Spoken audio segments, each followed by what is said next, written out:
I consider my parents' divorce one of my biggest blessings.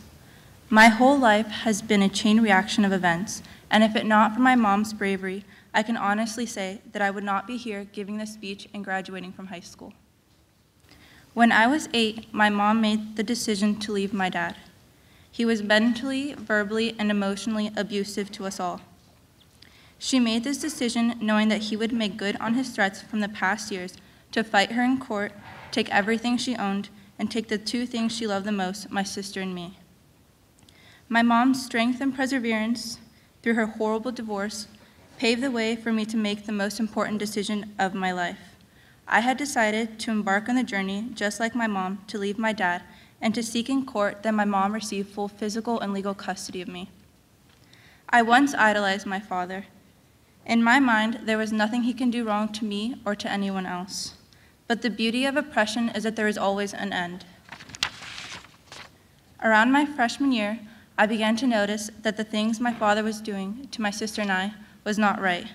It took me a long time, and it's still hard for me to understand how a parent can hurt his children so much.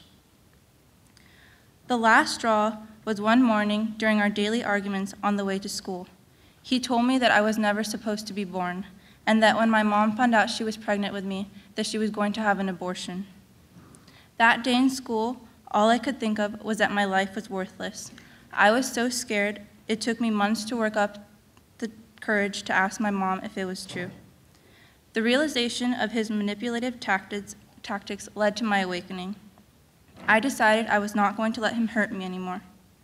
But in order for this to happen, I needed to leave his house and to never come back. I became the kind of girl who stood up against my dad and who no longer hid in the corner in fright when he would yell at me. I no longer believed him when he told me I would never be able to leave because he wouldn't let me. I became a fighter. Not any kind of fighter. I became a fighter for myself. I realized that I needed good grades to be taken seriously, so I maintained a 4.0 GPA. Many lawyer appointments and court mediations later, June 12th of my freshman year finally came. I clearly remember my mom coming out of court with tears in her eyes, saying, "Alex, you have finally won." Tears streamed down my face as I realized that as a 14-year-old girl, I had just faced down an oppressor who had been controlling me for years, and I did this all on my own.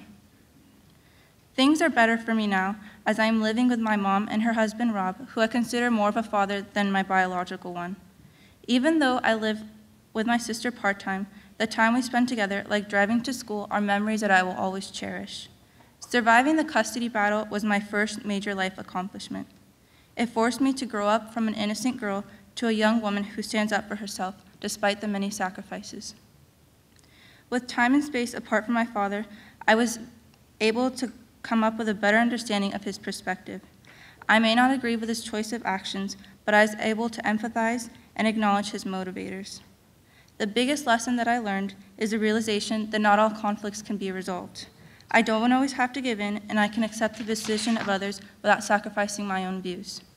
Had it not been my decision to free myself of my father, I would not be able to say today that I am going to the college of my choice, the University of Redlands, in the fall. Thank you.